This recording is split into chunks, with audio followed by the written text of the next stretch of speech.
বন্ধুগণ, আজকে আমি আপনাদের সঙ্গে শেয়ার করব একদম নিরামিষ লাউ ঘন্টর একটা ভীষণ মজাদার রেসিপি, আর কোনো রকম মশলা ছাড়াই। আর এই জন্য আমি প্রথমে লাউটাকে কেটে ছোট ছোট করে একদম মিহি মিহি করে কেটে নিয়েছি। এটাকে আমি ধুয়ে জল ঝরিয়ে রেখে দিয়েছি। এবার আমি মূল রান্নায় ফিরে এলাম। তার জন্য একটা গ্যাসের মধ্যে আমি কড়াই বসিয়ে দিয়েছি। কড়াইয়ের মধ্যে আমি দিয়ে দিলাম হাফ কাপ মুগ ডাল, ওজন হিসাবে 100 গ্রাম। এবার এটাকে আমি নেড়ে চেড়ে ভেজে নেব। যতক্ষণ না মুগ ডাল থেকে সেন্ট বেরাচ্ছে ততক্ষণ আমি অনবরত এটাকে নেড়ে নেড়ে ভেজে নেব, যাতে তলে পুড়ে না যায়। মুগ ডাল থেকে সুন্দর একটা সেন্ট বেরাচ্ছে, তার মানে আমার এটা ভাজা হয়ে গেছে। এবার আমি গ্যাসটাকে বন্ধ করে দিলাম। গ্যাসটাকে বন্ধ করে দিয়ে আমি মুগ ডালটাকে অন্য একটা বাটির মধ্যে ঢেলে নেব। এবার এটাকে আমি ঠান্ডা করে নেব। এটা আমার ঠান্ডা হয়ে গেছে। এবার আমি এটাকে জল দিয়ে কচলিয়ে কচলিয়ে ধুয়ে নেব। ধুয়ে নেওয়ার পর কচলিয়ে কচলিয়ে ধুয়ে নেওয়ার পর এটাকে জল দিয়ে আমি মিনিট 15 রেখে দেব জলের মধ্যে। এটাকে আমি সাইডে রেখে দেব। দিয়ে আমি আবারও মূল রান্নায় ফিরে এলাম।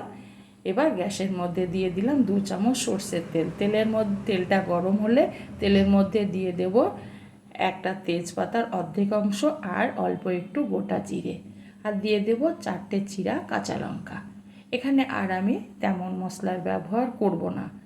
এবার এটাকে আমি তেলের মধ্যে একটু নেড়ে চেড়ে ভেজে নেব। 10 সেকেন্ড মতো আমি একটু নেড়ে চেড়ে এগুলোকে ভেজে নিলাম। এবার আমি দিয়ে দেব যে চাল কুমড়োটাকে আমি কেটে রেখেছিলাম সেটাকে দিয়ে দিলাম। এবার তেলে আমি চাল কুমড়োটাকে মিনিট 2 নেড়ে চেড়ে একটু ভেজে নেব। এভাবে আমি সমস্ত উল্টিয়ে পাল্টিয়ে চাল কুমড়োটাকে একটু তেলে ভেজে নেব। এবার আমি এখানে দিয়ে দেব লবণ। লবণটা দেওয়ার পর আমি লবণটাকেও ভালো করে চাল কুমড়োর সঙ্গে মিশিয়ে নেব। আর এই লবণ দেওয়ার ফলে চাল কুমড়ো থেকে জল ছাড়বে, আর সেই জলের মধ্যেই আমি সমস্ত রান্নাটা সেরে নেব। আমার লবণটা মেশানো হয়ে গেছে। এবার আমি এটাকে ঢাকা দিয়ে আর গ্যাসটাকে একদম কমিয়ে দিয়ে মিনিট 3 রেখে দেব। 3-4 মিনিট পর আমি ফিরে এলাম। এবার বন্ধুরা আমি আবারও একবার নেড়ে চেড়ে নেব। দেখুন বন্ধুরা, অনেকটাই জল ছেড়ে গেছে বা জল ছেড়ে দিয়েছে। এবার এটাকে নেড়ে চেড়ে নেওয়ার পর আমি আবারও এটাকে ঢাকা দিয়ে রেখে দেব, পুরো জলটা আমি যাতে চাল কুমড়ো থেকে বেরিয়ে আসে। দেখুন বন্ধুরা, আমার পুরো চাল কুমড়ো থেকে জলটা বেরিয়ে গেছে এবং চাল কুমড়োটা আমার নরম হয়ে গেছে। আবারও একটু নেড়ে চেড়ে নিলাম।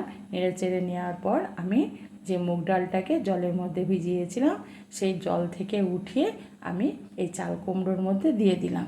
এবার চাল কুমড়ো আর মুগ ডালকে একটু কষিয়ে নেব। আর এখানে আমি আর কোনো রকম গুঁড়ো মশলার ব্যবহার করব না। আর এই যে ডালের একটা সুন্দর সেন্ট আছে, তার টেস্টেই আমার পুরো রান্নাটা দারুণ হয়ে যাবে। ডালটাকে দিয়ে কিছুক্ষণ নেড়ে চেড়ে নেওয়ার পর আমি ঢাকা দিয়েছিলাম মিনিট 4-5।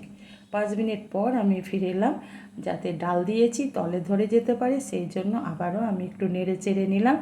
এবার এইভাবে আমি একবার করে ঢাকা দেব আর নাড়াচাড়া করব।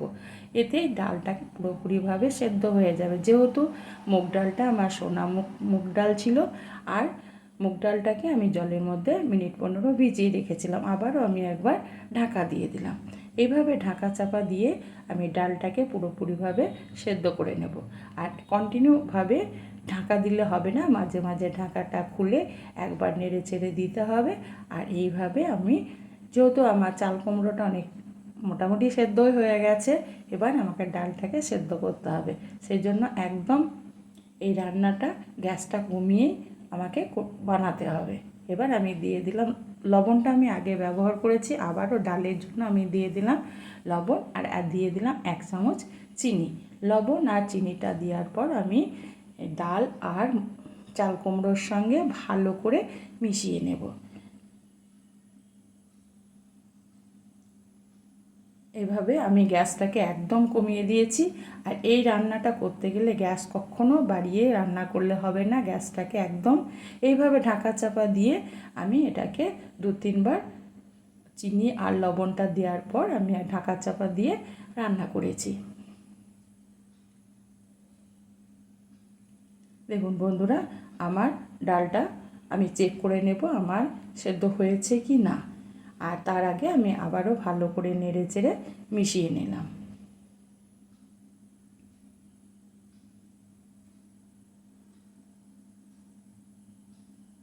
যাতে লেগে না যায়, আর সেই জন্য অনবরত এইভাবে নাড়তে হবে।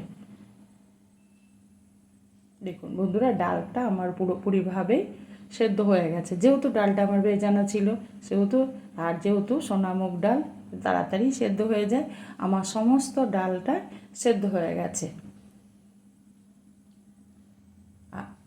আবারও আমি একবার নেড়ে চেড়ে নেব যাতে তলে লেগে না যায়।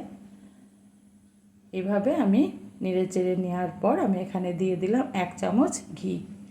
ঘিটা দেওয়ার পর আমি ঘিটাকে ভালো করে চাল কুমড়ো আর ডালের সঙ্গে মিশিয়ে নেব। খুব সহজ একটা চাল কুমড়োর ঘন্ট, খেতে কিন্তু বন্ধুরা ভীষণ মজাদার। ঘিটাকে ভালো করে আমি মিশিয়ে নিলাম। মিশিয়ে নেওয়ার পর আমি এখানে দিয়ে দেব গরম মশলা। আমি পরিমাণ মতো গরম মশলাটা দিয়ে দিলাম। এবার আমি গরম মশলাটাও ভালো করে এই ঘন্টর সঙ্গে মিশিয়ে নেব।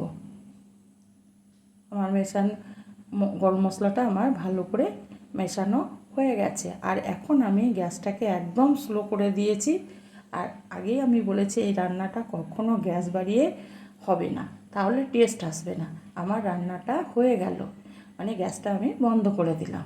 এবার আমি একটা প্লেটের মধ্যে গরম গরম উঠিয়ে নেব, দিয়ে গরম গরম ভাতের সঙ্গে আমি পরিবেশন করব।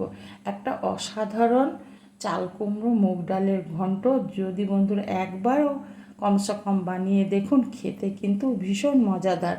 আর যেমন স্বাদ তেমনি মজা।